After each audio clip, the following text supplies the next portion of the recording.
पाठ 16। कृष्ण सुदामा की मित्रता। श्री कृष्ण और सुदामा ने एक ही गुरु से शिक्षा पाई थी। उनके गुरु का नाम था संदीपन ऋषि। गुरुकुल में रहते हुए ही उनके बीच पक्की दोस्ती हो गई थी। शिक्षा पूरी होने पर वे अपने अपने घर चले गए। बाद में श्री कृष्ण द्वारिका के राजा बने, लेकिन गरीब ब्राह्मण सुदामा का जीवन दुखों से ही भरा रहा। वे पूजा पाठ और भजन कीर्तन से मिलने वाली दान दक्षिणा से ही किसी तरह अपने परिवार का पालन पोषण करते थे। एक दिन सुदामा की पत्नी उनसे बोली, आप कई बार कह चुके हैं कि द्वारिका के राजा श्री कृष्ण आपके मित्र हैं। आप एक बार उनसे मिलकर तो आइए। मेरा मन कहता है कि वे जरूर आपकी मदद करेंगे। सुदामा को पत्नी की बात ठीक तो लगी, लेकिन वे बड़े स्वाभिमानी थे। उनका मन तो नहीं मान रहा था, पर वे अपनी पत्नी की जिद के आगे बेबस हो गए। सुदामा की पत्नी पड़ोस से थोड़े चावल ले आई। उसने वही चावल एक पोटली में बांधकर सुदामा को दे दिए। श्री कृष्ण को देने के लिए कहा। सुदामा घर से निकल पड़े। उनका मन बड़ा बेचैन था। वे सोच रहे थे कि मुझे तो श्री कृष्ण भूल ही गए होंगे।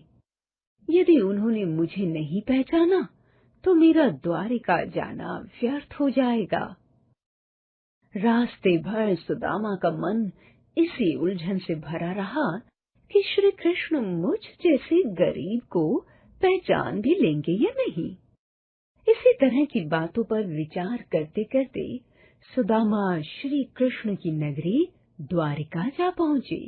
द्वारपाल ने पूछा तो उन्होंने बताया कि मेरा नाम सुदामा है और मैं श्री कृष्ण के बचपन का मित्र हूँ। द्वारपाल को सुदामा की बात पर यकीन नहीं हुआ। उसने कुछ सोचकर सुदामा को वहीं खड़े रहकर इंतजार करने के लिए कहा और स्वयं महल के भीतर संदेश देने चला गया। सुदामा के आने का समाचार पाकर श्री कृष्ण तो नंगे पैर ही दौड़े दौड़े बाहर आ गए। उन्होंने सुदामा को गले से लगा लिया। आदर पूर्वक उन्हें अपने महल के भीतर ले गए। श्री कृष्ण ने जल मंगवाकर अपने मित्र सुदामा के पैर धोए। उन्हें अपने साथ सिंहासन पर बैठाया। फिर दोनों अपने बचपन की बातें याद करके देर तक हंसते रहे। अचानक श्री कृष्ण को जैसे कुछ याद आ गया। उन्होंने सुदामा से पूछा, मित्र, भाभी ने मेरे लिए कोई भेंट नहीं भेजी क्या? सुदामा को चावलों की वह पोटली श्री कृष्ण को देने में संकोच हो रहा था। वे सोच ही रहे थे कि श्री कृष्ण ने खुद ही हाथ बढ़ाकर चावल की वह पोटली सुदामा से ले ली। सुदामा बहुत दिनों तक अपने मित्र श्री कृष्ण के घर में मेहमान की तरह रहते रहे, लेकिन कभी भी यह न कह सके कि वे द्वारिका क्यों आए हैं। आखिर एक दिन सुदामा श्री कृष्ण से विदा लेकर अपने घर के लिए चल पड़े। घर लौटते समय उनका मन पछता रहा था कि क्यों वे इतने दिनों तक अपनी पत्नी और बच्चों से दूर रहे। श्री कृष्ण ने तो उन्हें कोई भेंट भी नहीं दी। वे घर जाकर पत्नी को क्या कहेंगे? इन्हीं विचारों में उलझे सुदामा अपने गांव पहुंच गए। गांव पहुंचकर सुदामा चकित रह गए। जहां उनकी झोपड़ी हुआ करती थी, वहां एक महल खड़ा था। तभी महल के अंदर से मूल्यवान वस्त्र आभूषण धारण किए उनकी पत्नी बाहर आई।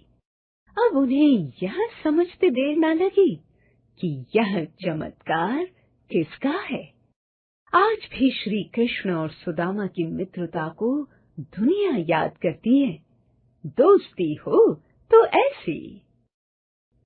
शब्दार्थ वर्ड मीनिंग, गुरुकुल विद्यालय बोर्डिंग स्कूल, दान दक्षिणा परोपकार की भावना से दिया गया सामान डोनेशन, स्वाभिमानी आत्मसम्मान सेल्फ रिस्पेक्टफुल, उलझन परेशानी प्रॉब्लम, संदेश खबर मैसेज, सिंहासन राजा के बैठने की कुर्सी थ्रोन, संकोच हिचकिचाहट हेजिटेशन।